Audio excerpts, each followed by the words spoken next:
방송에서 제공하는 투자 정보는 투자 판단에 대한 조언입니다. 방송에서 제공하는 주식의 가치, 가격 상승 및 가격 하락에 대해서는 방송사에서 보장하지 않습니다.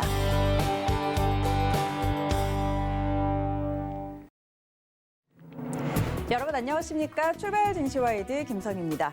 어제 코스피 시장은 단기 과열에 대한 차익 실현과 이번 주에 앞두고 있는 FOMC 회의, 미국 부양한 협상 등의 이벤트 등을 두고 숨을 고르는 모습이었습니다.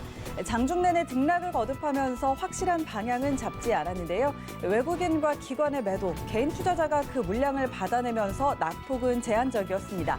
코스닥 시장은 0.1% 강보합으로 마감을 했는데 장중에 935포인트까지 올려 세우기도 했지만 마감으로 가면서 에너지가 더 약해졌습니다. 하락으로 마감한 코스피 그리고 강보합으로 끝난 코스닥, 양 시장 모두 하락 종목 수가 2배가량 많았는데요. 종목 순환매가 돌고 있는 시장이 연출되는 가운데 이 안에서 전략을 잘 짠다면 지수가 힘이 빠져도 수익은 낼 수 있을 겁니다. 오늘도 이슈와 전략 함께 체크합니다. 주요 이슈부터 먼저 확인하시죠. 뉴욕 증시는 혼조로 마감했습니다. 화이자 바이오엔테크의 코로나19 백신 접종을 시작하면서 지수는 상승으로 출발했지만 셧다운에 대한 우려가 더 컸습니다. 빌드 블라시오 뉴욕 시장이 완전한 셧다운을 조치할 수도 있다고 경고한 것이 투심을 압박했는데요. 아메리칸 에어라인이 3% 하락하는 등 경제 정상화 기대는 후퇴했고 아마존 등 기술주는 오르면서 나스닥만 홀로 상승 마감했습니다. 국제유가는 올랐습니다. 3월 초 이후 최고 수준인데요. WTI는 0.9% 오른 46.99달러에 브렌트유는 50.29달러에 거래됐습니다. 유조선 폭발과 미국의 백신 접종 소식이 유가를 지지했는데요. 사우디아라비아의 2대 항구 도시 제다에서 터미널에 정박한 유조선 한 척이 폭발물을 실은 선박의 공격을 받았습니다. 이 공격의 배후는 밝혀지지 않았지만 이란의 지원을 받는 예멘 후티 반군일 가능성이 제기되고 있습니다. 유럽연합이 미국 IT 대기업을 겨냥해 반독점 규제 위반 시 연 매출액의 10%를 벌금으로 부과하는 법안을 준비하고 있습니다. EU 집행위원회는 15일 디지털 시장법 초안을 할 예정인데요. 이 법안에는 EU 27개국에서 영업하는 기업들이 공정 경쟁을 해치지 않기 위해 지켜야 할 규정이 담겨 있습니다. EU 회원국과 유럽 의회 승인을 거쳐 시행될 경우 기업들이 내야 할 벌금은 수십조 원에 달할 것으로 보입니다. IT 기업들에 대한 규제는 미국과 유럽만의 문제는 아닙니다. 이번엔 중국 정부가 대기업 독점 체계에 대한 규제를 강화하기 시작했는데요. 중국 국가시장감독총국은 중국의 양대 인터넷 기업인 알리바바와 텐센트가 당국의 신고 없이 일부 사업체를 M&A한 행위가 반독점법 위반이라며 각각 50만 위안, 약 8,300만 원의 벌금을 부과했습니다. 이에 대해 시장총국은 벌금 액수는 적지만 시장이 주는 신호는 강력하다고 경고했습니다. 네, 이어서 글로벌 증시 마감 상황 함께 확인하시죠. 간밤에 뉴욕 증시는 혼조로 마감했습니다. 다우지수가 0.6% 하락으로 29,861포인트로 거래 마쳤습니다. 이어서 S&P 500입니다. 네, 0.4% 하락했습니다. 3,647포인트로 거래 마쳤습니다. 이어서 나스닥 함께 확인하시죠. 네, 나스닥은 홀로 상승했죠. 0.5% 오르면서 12,440포인트로 거래 마쳤습니다. 출발 증시와이드 지금 출발합니다.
네, 시장의 중심이 되는 이슈를 꼼꼼히 점검해드리는 허반석의 시선 시간입니다. 샘플러스 허반석 전문위원 전화 연결돼 있습니다. 안녕하세요. 안녕하세요. 네, 위원님 반갑습니다. 자, 오늘 간밤에 뉴욕 증시 상황부터 먼저 짚어보도록 하겠습니다. 간밤에 뉴욕 증시가 혼조로 마감을 했죠. 일단 장 초반에는 백신 접종에 대한 기대감으로 일단 상승 출발을 했는데 이후에는 셧다운 우려가 더 커지면서 상승폭을 좀 줄여 나갔습니다. 자세한 상황 짚어주시죠. 네, 뉴욕 증시가 코로나19 백신 접종에도 불구하고 뉴욕시를 중심으로 한 추가 봉쇄 우려, 뉴욕 시장께서 뉴욕시가 완전히 폐쇄를 겪을 수도 있다라고 하는 그런 발언들이 이어지면서 투자 심리가 굉장히 많이 위축됐던 그런 모습입니다. 다우와 S&P 500 조금 약보합 상황으로 마무리가 됐고요. 나스닥과 러셀 2000 지수 같은 경우에는 강보합, 아주 적은 양의 상승으로 좀 마감을 하는 그런 흐름이었습니다. 뉴욕에서 화이자와 바이온테크의 공동 개발 백신이 최초로 접종이 됐고요. 그리고 최초 공급분이죠. 290만 회 투여할 수 있는 백신이 미국 전역으로 배송 중입니다. 앞으로 이제 차차 많은 미국 국민들이 접종을 받게 될 텐데 이 백신에 대한 접종으로 인한 효과가 얼른 미국에서도 입증이 되고 그리고 나서 전 세계적으로도 여타 다른 백신 회사들의 백신도 공급이 되고 접종이 돼서 이 코로나가 얼른 좀 진정이 되고 마무리가 되었으면 좋겠는데 지금 이 백신이 접종이 돼도 미국 인구의 3분의 1 백신 접종으로 가야한 면역을 갖출 수 있는 조건이 된다라고 이렇게 백악관 백신 개발 책임자가 발언을 또 한 그런 부분들이 있어서 당분간 백신의 접종이 시작되었지만 백신 접종으로 인한 효과는 조금 더 지켜봐야 된다라는 부분이 좀 대세인 것 같습니다. 이러한 백신 접종과 봉쇄 위기가 조금 대립했던 그런 시장의 흐름이었지 않나 싶습니다. 미국의 누적 사망자가 30만 명을 돌파한 그런 모습이고요. 독일도 연말 연초 봉쇄 조치를 강화하겠다라는 기조고요. 영국 런던도 대응 단계를 2단계에서 3단계로 상향하겠다라는 그런 모습이 이어지고 있습니다. 미국의 경기 부양책 협상도 진행 중이긴 하나 가능성을 높여가고 있는 그런 흐름이고요. 영국과 EU의 노딜 브렉시트 우려감도 조금은 낮아지고 있는 시장 분위기는 전체적으로 좋지만 연말과 연초로 갈수록 조금 차분해지는 그런 흐름이 아닌가 싶습니다. 우리나라 국내 시장을 조금 보겠습니다. 삼성전자가 5거래일째 외인의 매도로 조금 쉬어가는 그런 흐름입니다.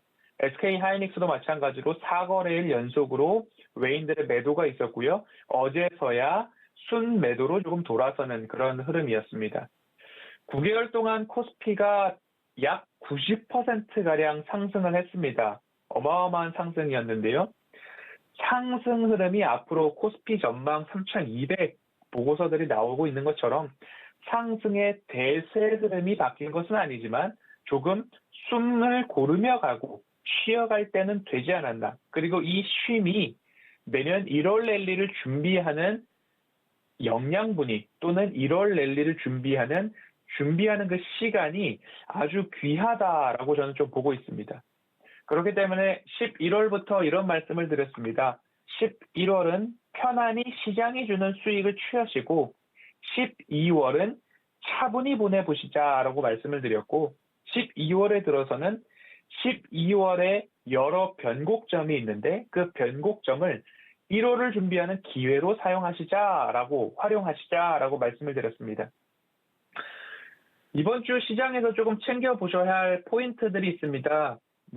우려가 완화되고는 있지만 노딜 브렉시트 여부 어떻게 진행되는지 좀 챙겨보실 필요가 있을 거고요. 그리고 중국의 실물 지표, 산업 생산 지표가 15일 발표됩니다. 16일 FOMC 회의에서의 발언들도 챙겨보셨으면 좋겠고요. 이어서 5차 경기 부양책 기대감을 높여가고 있습니다. 조건들을 조금 나누어서 막판 합의에 대한 기대감이 커지고 있기 때문에 긍정적으로 좀 볼 수 있습니다. 하지만 양단 간의 일부 핵심 의견이 합의를 이뤄내지 못하고 깨질 수도 있는 불확실성은 아직 남아있다라는 그런 부분들을 챙겨보신다면 이번 주 해외 글로벌 증시나 우리 증시도 마찬가지로 이 코로나 백신의 접종과 봉쇄 또는 확진자 증가로 인한 이 두 가지의 이슈가 조금 대립하는 그런 흐름 속에서 차분하게 진행되지 않을까 이렇게 보고 있습니다. 네, 글로벌 빅 이벤트들을 앞두고 이번 주는 좀 차분한 시장이 연출되지 않을까 이런 이야기들 해주셨고요. 자, 그런가 하면 지난 10년 동안 글로벌 100대 기업에 국내 기업이 한 곳도 진출하지 못했다는 조사 결과가 나왔습니다. 올해 발표된 글로벌 100대 기업에는 우리 기업 중에 삼성전자 한 곳만 이름을 올렸는데 자, 유독 우리 기업들이 글로벌 시장에서 이렇게 좀 고전하는 이유가 어디에 있을까요? 네, 굉장히 조금 거시적이고 어려운 질문이라고 좀 느꼈습니다. 최근 10년 동안 글로벌 100대 기업으로 신규 진입한 국내 기업이 전무했습니다. 없었습니다. 신규로 진입한 기업이. 그리고 2020년 기준으로 글로벌 100대 기업으로 미국은 18개 기업, 일본은 8개 기업, 한국은 여전히 삼성전자 한 곳뿐이었습니다. 10년간 말씀하신 대로 신규로 진입한 기업 수는 우리는 전무했고요. 중국은 11개 기업, 미국은 9개 기업, 일본은 5개 기업이 신규로 100대 기업에 진입하는 모습이었습니다. 대한상공회의소에서 13일 발표한 국제 비교로 본 우리 기업의 신진대사 현황과 정책 시사점이라는 보고서가 있습니다. 부의 순환을 얘기하는데요. 자수성가 기업인이 미국은 70% 정도의 비중을 차지하고 있는데 우리나라는 57%에 불과하다라는 데이터가 나왔고요. 10억 불 이상의 자수성가 기업인 비중이 중국은 98%에 달했습니다. 영국도 87%였습니다. 심지어 옆나라인 일본도 80%를 넘겼습니다. 글로벌 평균이 70%에 육박했습니다. 자수성가 기업인을 따졌을 때. 하지만 우리나라는 글로벌 평균의 이하인, 글로벌 평균이 70%인데요. 자수성가 기업인 비중이 우리나라 57%에 불과했습니다. 또한 이 보고서에서는 미국과 중국에서는 신산업 분야, 즉 스타트업 기업들의 성공 스토리가 많이 나오고 있는 모습인 반면에 우리나라는 기득권을 보호하는 장벽이 좀 높은 것 아닌가, 신산업 리스크를 극복하는 도와주지는 못하고 오히려 봉쇄하는 수준의 법과 제도가 기업의 성장을 조금 제약하고 있고 스타트업의 장벽을 높여가고 있고 그래서 스타트업에 대한 스토리, 성공 스토리가 적은 이유를 상공회의소에서는 조금 법과 제도가 그들을 가로막고 있는 것 아닌가 이렇게 이야기를 하고 있습니다. 우리나라 기업이 100대 기업, 글로벌 100대 기업에 신규 진입하지 못하고 있는 이유를 제가 조금 제 시선에서 본다면 생태계 이야기를 하지 않을 수 없을 것 같습니다. 스타트업이나 벤처 투자나 엔젤 투자 같은 경우에 기술을 갖고 개발을 했으면 상업화와 창업이 이루어지고요. 그 창업에 이어서 성장 단계가 있고 결국 투자한 기술력에 대한 회수가 있다면 그 회수 자금을 가지고 또 다른 도전을 해가는 이러한 선순환 구조가 좀 있어야 될 텐데 이 선순환 구조가 결국 대기업으로 종착지가 되고 대기업으로 귀결이 되는 그런 모습입니다. 그렇기 때문에 대기업으로 귀결됐기 때문에 다시 한번 기술 개발이 대기업에서부터 시작되는 그런 모습이 있기 때문에 이 선순환 구조가 조금 깨지지 않았나 그런 안타까움이 있습니다. 1, 2차 벤처붐이라는 시기가 있잖아요. 그 시기에서도 IMF 등 위기가 있었지만 대한민국의 고성장기였다라고 하는 것에는 이견이 없어 보입니다. 이 벤처붐이 한몫을 했다. 고성장기가 이 벤처붐을 견인했다라는 부분에 대해서는 이견이 다들 없으실 것 같습니다.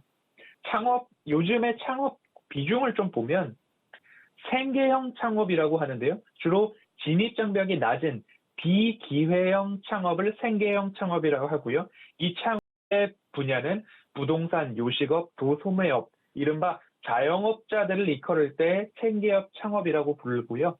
그리고 기술을 기반으로 한 창업을 기회형 창업이라고 하는데 우리나라는 이 창업의 두 축이 생계형 창업이 85%가량으로 매우 치우쳐 있다라는 부분이었습니다. 미국 같은 경우에는 기술을 기반으로 한 기회형 창업이 53% 이상이었던 것에 반해 우리나라는 굉장히 생계형 창업에 치우쳐 있다라는 그런 부분이 조금 이 보고서에서도 드러나고 있는데요. 정부의 정책도 정부의 정책이지만 대기업들이 스타트업을 지원하는 사업을 하고는 있지만 규모 면에서 그리고 현실감 있게 진행될 때라고 생각됩니다. 1, 2차 벤처분과 선순환 구조의 개발, 창업, 성장, 회수, 재도전이 있어야 되는데 결국 그 부분이 조금 대기업으로 귀결되고 종착지가 되어버렸기 때문에 대기업들도 그냥 생색내기 청조의 수준이 아니라 규모와 현실감 있는 조금 지원들이 있었으면 좋겠고요. 정부도 기술 창업을 통한 혁신이 수월하게 진행될 수 있도록 조금 안전장치를 이 스타트업을 시작하려는 분들에게 조금 안전장치를 주었으면 하는 그런 바람이 또 있습니다. 오늘 아침부터 굉장히 추웠는데요. 스타트업 하니까 조금 이런 이야기를 좀 덧붙여 주면 좋을 것 같습니다. 한 번도 맛보지 못했던 마이너스 성장률을 겪고 있는 요즘 세대인데요. 이 말을 꼭 해야 될 것만 같은데요. 청년들아 힘내자라는 이야기를 좀 해보고 싶습니다. 힘내자 대한민국 허공에 떠도는 소리일 수도 있을 것 같은데요. 하지만 고성장기가 지난 저성장을 처음으로 맛보는 이 세대에서 꼭 힘을 내서 새로운 성공 스토리가 많아지는 우리나라 2021년도부터 그랬으면 좋겠습니다. 네, 자, 허방석 전문위원의 이 응원의 메시지가 잘 전달이 됐을 것 같습니다. 자, 그런가 하면 삼성전자가 인도 스마트폰 시장을 공략하기를 시작을 했습니다. 인도 정부도 전폭적인 지지를 예고를 하면서 세제 혜택까지 줬는데요. 중국 스마트폰 업체와의 경쟁에서 좀 우위를 점할 걸로 보이는데 전망 어떻게 보실까요? 네, 지금 삼성전자와 반도체 이야기 그리고 제가 스마트폰 시장과 OLED, 폴더블 시장까지도 2021년도에 꼭 챙겨보셔야 할 섹터라고 내년 증시 전망을 할 때에 이 섹터를 말씀을 드렸는데요. 삼성 디스플레이가 인도 정부의 특별 재정 인센티브를 받는 것으로 결론이 났습니다. 금액으로 따지면 약 1,000억 원 규모의 재정 혜택을 받는데요. 더불어 공장 설립에 따른 각종 세금 면제 혜택도 주요 내용으로 전해지고 있습니다. 삼성이 모바일과 디스플레이 생산 기지를 중국에서 인도로 이전하는 그런 흐름을 보여주고 있고요. 삼성도 마찬가지로 이 이전에 약 7,100억 원가량 투자를 하고 있는 그런 모습입니다. 이게 하루아침에 진행된 일이 아니고요. 중국 같은 경우에는 지난해 9월 이미 스마트폰 생산 공장을 닫았고요. 지난 2018년도부터 인도 노이다 지역에 세계 최대 규모의 스마트폰 공장을 건설했습니다. 이어서 삼성 SDI와 삼성 디스플레이도 인도에 현지 법인을 세웠고 그리고 거기에 이제 공장을 세우고 있는 그런 흐름입니다. 내년 중에는 이제 삼성 디스플레이 공장 또한 본격 가동이 예상된다고 하는데요. 이렇게 따지고 보면 스마트폰 공장이 2018년도에 이미 지어졌고요. 그것도 세계 최대 규모로. 그리고 삼성 SDI, 배터리를 담당하는 사업부죠. 그리고 삼성 디스플레이, 액정을 담당하는 분야입니다. 그렇게 된다면 결국 배터리와 액정까지도 공장 건축이 완비를 이제 수순을 밟고 있습니다. 그렇게 되면 스마트폰 생산에 필요한 모든 부품을 인도 현지에서 조달하고 완제품까지도 생산이 가능한 구조를 삼성에서는 완성하게 되는 거죠. 앞서 말씀드렸듯이 지난해 9월 중국의 마지막 스마트폰 생산 공장이 문을 닫았습니다. 이 중국 시장이 삼성의 스마트폰 연간 생산량의 50%를 담당하고 있었는데요. 이제 그 50%가 베트남에서 생산이 진행이 되고요. 이제 30%가량을 인도에서 생산이 되게 되는 겁니다. 앞으로 이제 수년 뒤에는 이 생산량의 추이, 베트남이 점유하고 있던 이 50%를 인도에서 첫차 바통을 이어받게 되지 않을까라고 전망이 됩니다. 중국 공장의 생산 물량 대부분도 인도로 넘어가는 모습입니다. 삼성에서도 이 인도 시장을 현지화 전략으로 장악하겠다라는 그런 모습으로 좀 읽혀지고 있습니다. 지난 11월부터 제가 말씀드렸던 섹터에 대해서 오늘도 이 시간을 통해서 한번 강조드리고 싶은데요. 반도체 섹터는 소부장이 아니라 장비, 소재, 부품, 후공정 순으로 조금 우선순위를 바꿔보시자라고 한 달 내내 제가 방송을 통해서 말씀을 드렸기 때문에 반도체 섹터는 앞서 있는 영상들을 좀 참고해 주셨으면 좋을 것 같고요.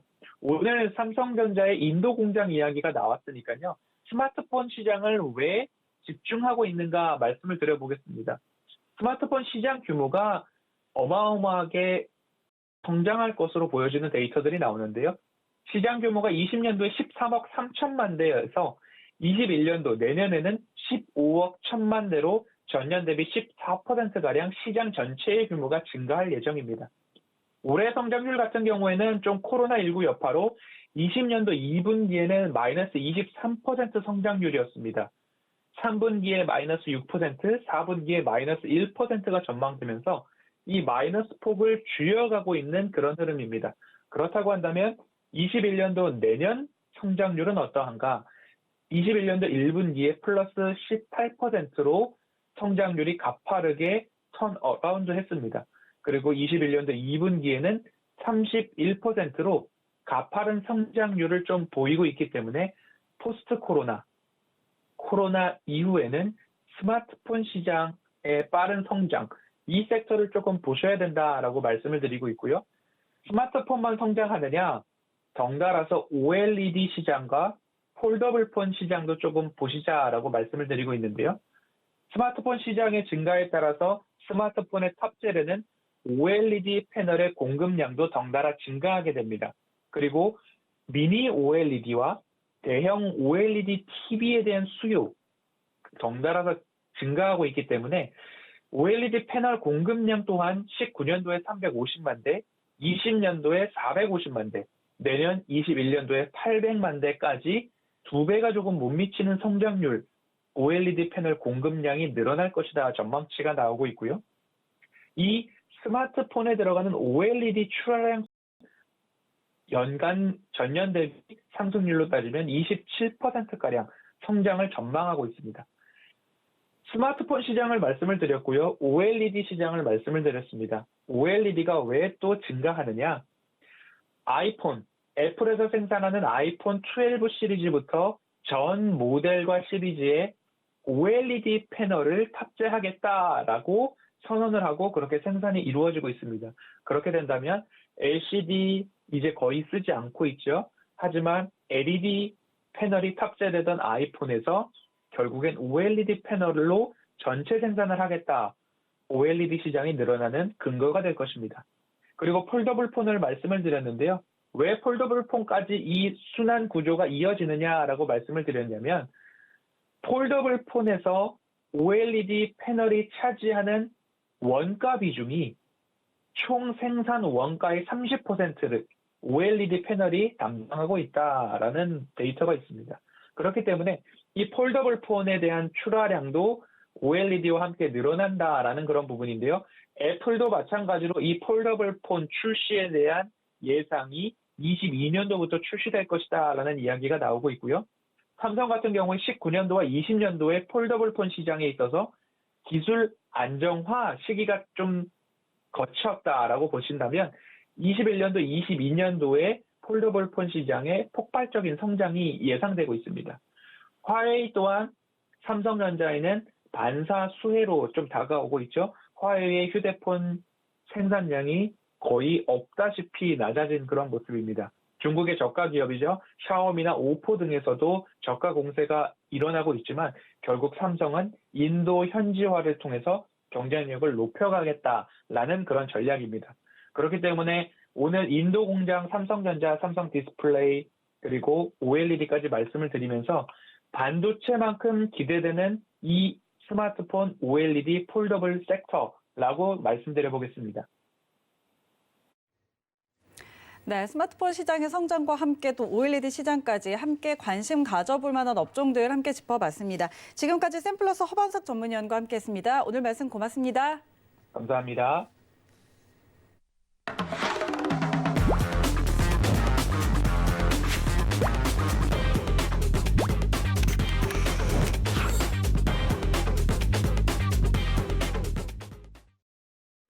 네, 이어서 국내외 시장 쟁점 분석해보는 라이브 이슈 타임입니다. KTB 투자증권의 이성훈 과장 전화 연결돼 있습니다. 과장님 안녕하십니까? 네, 안녕하십니까? 네, 반갑습니다. 자, 오늘도 이슈들 들여다보도록 하겠습니다. 먼저 코로나19가 장기화되고 또 심화되면서 점점 그 집콕하는 시간이 많이 늘어나고 있습니다. 이런 생활의 변화와 함께 이 리모델링이나 또 인테리어 관련주들도 함께 관심을 받고 있는데요. 투자 전망 어떻게 보실까요? 네, 우선은 코로나 3차 대유행에 따른 건자재 그리고 인테리어 업종에 대해서 지금 관심을 많이 갖고 가고 있는 상태인데요. 우선 가구 판매액은 여전히 추세된 성장세를 지금 보이고 있는 부분인데, 우선 집 꾸미기 이런 부분이 코로나를 기점으로 열풍을 지나서 하나의 문화생활 또 트렌드로 좀 자리매김하는 모습입니다. 거래량과의 민감도는 좀 낮아지는 현재 상태라고 볼 수 있겠고요. 그렇기 때문에 관련 종목이죠. 한생, 현대리바트 같은 가구 업체들의 올해 사봉 실적과 내년 실적에 대한 기대감이 한층 증가하는 모습이고요. 또 그리고 향후 이 단열재에 관련된 기업들 같은 경우도 관심을 가고 있습니다. 우선은 집 꾸미기 같은 경우에는 창호 교체까지도 지금 포함이 되는 상황이라고 좀 볼 수 있겠고, 여기에 정부의 그린 리모델링 정책과 제로 에너지 건축물 인증 의무화 로드맵까지 발표되면서 어떤 정부 정책에 대한 수혜 부분도 나오지 않을까 판단됩니다. 특히 내년 7월부터 시행되는 30세대 이상 신축 공동주택 에너지 성능 기준 강화를 본다고 하더라도 이 정책적 수혜에 대한 부분은 기대가 되는 상황이고요. 특히 이제 8월과 10월 달에 주택 거래량이 많이 부진했는데, 이 사회적 거리두기 완화 등의 이유로 가구업종 주가도 최근에 좀 부진했던 게 사실입니다. 하지만 이제 코로나 이후에도 이 어떤 인테리어나 이런 부분 같은 경우에는 우선 주택 거래량과 상관없이 수요는 계속 일어날 가능성이 점점 커지고 있는 상태라고 좀 볼 수 있겠고요. 관련주로 봤을 때는 역시 한센, LG하우스가 꼽힌다고 볼 수 있겠는데요. 특히 한센 같은 경우에는 이 리하우스 성장 같은 경우가 4분기에도 이어질 가능성이 크고요.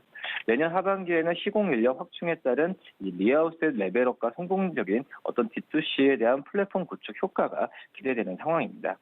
특히 이제 또 LG하우스 같은 경우에는 이 자동차 소재 부품 사업부의 매각이 본격화되는 시점에서 이 프리미엄 제품 확대 전략, 그리고 이 내년 확장 계획인 토탈 인테리어 B2C 사업까지 본다고 한다면 이 관련주로서 한센과 LG하우스를 좀 관심 있게 보는 게 낫지 않을까 좀 이렇게 판단됩니다. 네, 그런가 하면 글로벌 제약사들이 코로나19 백신을 내놓으면서 이 진단키트주인 CJ는 그동안 좀 부진한 모습을 이어왔습니다. 그런데 어제 주당 배당금을 100원에서 1,500원으로 대폭 확대한다는 이 공시가 나오면서 또 오랜만에 크게 상승을 했는데 추가 상승 어떻게 볼 수 있을까요? 네, 우선 CJ 같은 경우 올해 매출액은 1조 원을 지금 1조 원에 대한 지금 기대가 점점 커지고 있는 상태이고요. 우선 지금 CJ는 생산 시설을 확충하고 또 주주 배당금을 인상한다는 계획까지 내놓으면서 어떤 주가 부양에 힘을 쓴 모습을 좀 보여지고 있고요. 우선 올해 연간 매출액이 작년 1,220억에서 1년 새에 지금 10배 가까이 뛰었다고 전에 좀 밝혔는데, 우선 시장 같은 경우에는 실적 개선 배경에 대해서 역시 코로나 사태를 얘기를 지금 하고 있는 상태입니다. 우선 코로나 사태를 계기로 분자 진단 시약에 대한 신뢰도는 점점 높아지고 있는 상태고, 기존의 자궁경부암, 또 성감염증, 또 소화기 질환 등 같은 이 다른 시약 수요 역시 큰 폭으로 증가하고 있는 추세입니다. 시제는 이번 성과를 바탕으로 기존 2조 원에 달하는 최대 생산 능력을 내년 1분기까지는 5조 원 수준으로 확대할 계획이라고 좀 밝혔고요. 올해 상반기 생산 능력을 전년 대비해서 10배 이상 향상한 데 이어서 다시 한번 시설 같은 확충에 나선다는 계획이라고 볼 수 있겠습니다. 이를 위해서 기존의 서울 송파구에 위치한 생산시설에 이 내년 1분기에는 하남 지역에 5개의 새로운 생산시설을 구축할 예정이라고 좀 밝혔고요. 이 밖에도 연구개발 분야 강화를 위해서 내년 9월 완공 예정인 28층 규모의 이 KT 송파 빌딩 중에서 12개 층의 임대차 계약을 지금 체결하는 바 있습니다. 기존의 CJ 본사인 태원 빌딩과 지난 8일 매입한 송파구 방해동 소재 건물은 연구 중심 공간인 연구동 1과 2로 각각 지금 재정비한다고 밝혔고요. 한편 이 경영 성과를 주주에게 적극 환원하기 위해서 작년에 주당 100원이었던 배당금을 올해 세계 연도 기준으로 봤을 때도 1,500으로 인상할 예정이라고 좀 밝혔습니다. 시제는 이 코로나19 위기 이후에도 분자 진단 제품에 대한 수요가 이어질 것이라고 내다봤고요. 우선 코로나19 백신이 상용화돼도 확실한 방역을 위해서는 정확한 진단이 필요하다라고 좀 얘기를 했고, 또 다른 질환에 대한 분자 진단 수요도 높아질 만큼 이에 대한 준비도 진행 중에 있다고 밝히면서 주가에 대한 어떤 긍정적인 요소가 좀 많이 있는 상태라고 좀 정리할 수 있겠습니다. 네, 그리고 어제장 로봇 관련주들도 강세였죠. 현대자동차 그룹의 이 보스턴 다이내믹스 지분 인수 소식이 전해지면서 기대감을 모았는데, 자, 관련해서 이 안에서 어떤 종목 저희가 눈여겨볼 수 있을까요? 네, 우선 지금 어제 로봇주가 일제히 강세를 좀 보여주었습니다. 말씀하셨듯이 현대차 그룹의 미국 로봇 업체 인수 소식이 있었고요. 또 여기에 향후에 글로벌 로봇 시장에 대한 성장 전망까지도 우리나라 로봇 관련 업체의 기대감을 크게 좀 갖고 가는 상황이라고 좀 볼 수 있겠고요. 우선 그 전일에 로봇스타 그리고 로봇스타 도 상승률하고 지금 크게 좀 보여주었는데, 우선 산업용 로봇 제조 업체가 바로 로봇스타입니다. 우선 지난 2018년에 LG전자 인수됐고요. 지난 7월에 LG전자는 이 자율주행 서비스 로봇인 클로이 서브봇을 출시하기로 한 상태에서 어떤 기대감은 점점 커진다라고 좀 볼 수 있겠고, 또 다른 대표적 로봇 관련주죠. 이 유진 로봇 같은 경우에도 급등세로 마감을 했는데, 이 유진 로봇은 자율주행 관련 연구를 지금 하고 있습니다. 우선 이 유진 로봇과 로보로봇 같은 경우에 이 로봇주의 강세가 오늘도 이어질 가능성이 좀 크다라고 좀 볼 수 있겠는데, 이 로보로봇 같은 경우는 로봇키트, 또 로봇키즈 같은 초등학생과 유아를 대상으로 한 교육용 로봇 사업까지 좀 진행을 하고 있는 업체인데, 최근에 코로나19 확진자 폭증에 이어서 오늘부터죠. 이 수도권 모든 학교가 원격 수업에 들어가는 점에서 봤을 때도 이런 부분이 오늘 로보를 중심으로 한 로봇 관련주에 대한 상승률을 더 갖고 갈 가능성이 좀 있지 않을까, 이렇게 좀 판단이 되고 있습니다. 우선 지금 현재 전일에 현대자동차 그룹이 미국 로봇 기업을 인수하기로 하면서 주식시장에도 로봇 업종에 대한 관심이 커진 것으로 지금 보여주고 있는데요. 현대모비스와 현대글로비스는 물류 부분에 로봇 기술을 도입하면서 그룹 전반적으로 로보틱스 기반의 신사업 영역을 나간다는 목표라고 좀 볼 수 있겠고, 또 현대차 그룹에 따르면은 글로벌 로봇 시장은 올해부터 2025년까지 연평균 32%의 성장세를 기록하면서 올해 444억 달러 수준에서 1,702억 달러 규모로 커질 전망이라고 좀 밝혔습니다. 이 외에도 로봇 관련 업체들을 많다라고 볼 수 있겠는데요. 자율주행 로봇을 개발한 로봇키즈, 그리고 휴림 로봇, 스맥 같은 경우도 대표적인 로봇 관련주로 분류가 되고 있습니다. 우선 로봇 산업 강화에 본격적으로 나선 이 스맥 같은 경우에는 이 공작 기계와 로봇 사업 등의 연계를 통해서 국내 글로벌 대기업과 협력을 좀 추진하고 있고요. 지난 10월에 의료기기인 의료용 로보틱 카우치와 마스크 생산, 어떤 그 자동화 설비를 지금 공개하기도 한 상태에서 이 로봇 관련주들의 향후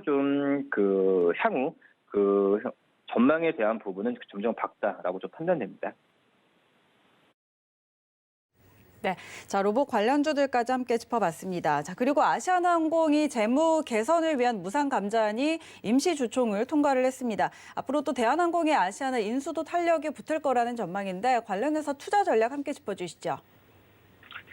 네, 우선 지금 현재 봤을 때도 이거에 대한 부분은 계속 지켜봐야 된다라고 좀 판단이 되고 있고요. 우선 대형 항공사에 대한 기대감은 점점 커지고 있는 상태이지만 시장에서 봤을 때는 이거 좀 기대를 좀 좀 기다려봐야 된다는 의견이 좀 있다라고 판단되고 있습니다. 우선 지금 현재 그 아시아나항공 같은 경우에는 임시 주주총회 결과에 따라서 12월 28일이죠. 액면가액 5,000원의 김영식 보통 주식 3주를 동일 액면 금액의 보통 주식 1주의 비율을 합병하는 3대1 비율의 무상 감자를 단행한다고 밝혔고요. 그렇기 때문에 아시아나항공의 자본금은 1조 1,162억 원에서 3,721억으로 줄어든다라고 볼 수 있겠습니다. 발행 주식 총수 역시 2억 2,320만 주에서 7,441주가 된다라고 볼 수 있겠고요. 이렇게 되면 아시아나항공의 최대 주주의 금호산업은 어떤 6,868만 주에서 2,289만 주, 또 박삼구 전 금호아시아나 회장 같은 경우에는 만주에서 3,333주, 또 금호석유화학은 2,459만 주에서 819만 주로 보유 주식이 좀 변경된다라고 볼 수 있겠습니다. 아시아나항공 같은 경우에는 2020년에 2분기를 기준으로 자본 잠식률이 56.3%고요. 추가 자본 확충이나 감자 없이는 관리 종목 지정이나 신용 등급 하락의 가능성을 배제할 수 없어서 이 감자를 추진한다라고 좀 볼 수 있겠습니다. 당초 봤을 때도 이제 주주라고 할 수 있는 금호석유화학이 이 주주총회에서 무상 감자를 반대할 수도 있다는 이야기도 있었지만 이 금호석유화학은 이날 주주총회에 참석하지도 않았는데요. 그러기 때문에 아시아나항공 임시 주주총회에서 무상 감자 안건이 통과됨에 따라 대한항공의 아시아나항공 인수 절차도 탄력을 받을 가능성이 좀 크지 않을까 판단되면서 계속 지켜봐야 되는 건 맞다라고 좀 판단되고 있습니다. 하지만 하반기 때 정도의 어떤 대형 항공사의 탄생이 이루어질 가능성이 크기 때문에 이 항공업체들에 대한 어떤 그런 큰 기대감보다 좀 더 지켜보면서 이 항공업종을 접근하는 전략이 굉장히 좋지 않을까라고 판단됩니다. 네, 지금까지 KTB 투자증권 이성훈 과장과 함께했습니다. 오늘 말씀 고맙습니다. 네, 감사합니다. 네, 오늘 출발 증시 와이드는 여기까지고요. 저희는 잠시 후에 순간포착 매매 시그널로 돌아오겠습니다. 고맙습니다.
안녕하세요. K웨더 라이프스타일 예보 고강용입니다. 오늘 강추위가 계속됩니다. 현재 중북부와 내륙 곳곳에 한파특보가 내려져 있는 가운데 오늘 서울의 아침 기온 영하 11도로 올겨울 들어 가장 낮은 기온 보이고 있는데요. 그 밖에 춘천이 영하 15도, 대전 영하 9도, 강릉은 영하 10도까지 내려가 있습니다. 낮에도 대부분 영하권 보이며 오늘 종일 춥겠고요. 바람까지 강하게 불어서 체감 온도는 더 낮겠습니다. 한편 오늘 아침 전국이 대체로 맑은 가운데 전라 서해안과 제주도를 중심으로 눈이 내리고 있는데요.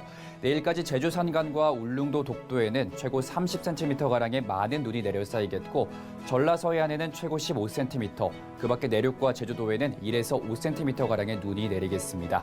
이 눈으로 인한 피해 없도록 시설물 점검과 교통안전에 각별히 유의하셔야겠습니다. 오늘 우리나라는 중국 북부지방에서 확장하는 고기압의 가장자리에 들겠고요. 건조특보가 내려져 있는 동쪽 지방을 중심으로는 산불이나 화재 사고에 주의하셔야겠습니다. 다음은 자세한 지역별 날씨입니다.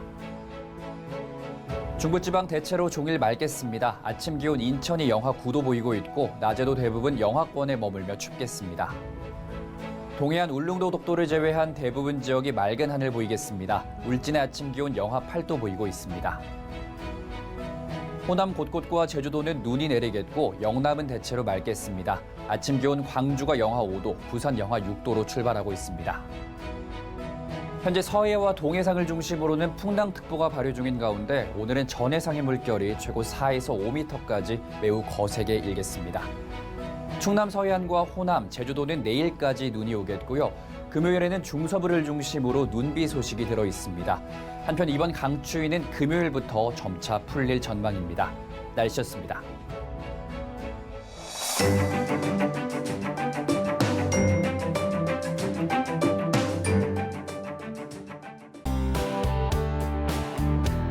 본 방송에서 제공하는 투자 정보는 투자 판단에 대한 조언입니다. 방송에서 제공하는 주식의 가치, 가격 상승 및 가격 하락에 대해서는 방송사에서 보장하지 않습니다.